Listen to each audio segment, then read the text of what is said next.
أهلا بيكم، معاكم مروة صالح. تعالوا نتعرف على الكاتبة منى سلامة.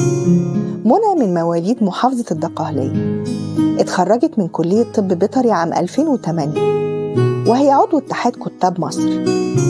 كانت بدايتها في عالم الأدب عن طريق نشر روايات عن طريق النت تحت اسم مستعار بنوتة أسمرة، وحققت نجاح باهر. وكان أول إصدار لها رواية كيغار اللي تناولت فيها الظلم الإنساني والاجتماعي واللي بيتعرض له فئة من الناس خصوصاً العشوائيات، وتناولت الانتهاكات في المؤسسات الإصلاحية. والرواية لقت استحسان كبير من القراء. وكان الإصدار الثاني لها بعنوان من وراء حجاب، وده من أفضل أعمال منى سلامة، وتساءلت فيها ماذا لو اختفى الحبر وأصبح العالم بلا كتب وبلا كلمات. ومن أشهر رواياتها بلاد تركب العنكبوت، ودي من النوع الخيالي والفانتازي.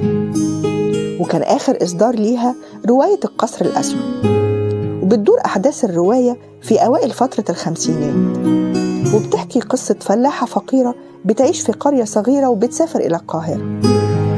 ومن أهم أعمال منى سلامة جواد بلا فارس وقطة في عرين أسد. سعدت بوجودكم معايا، أنا مروة صالح.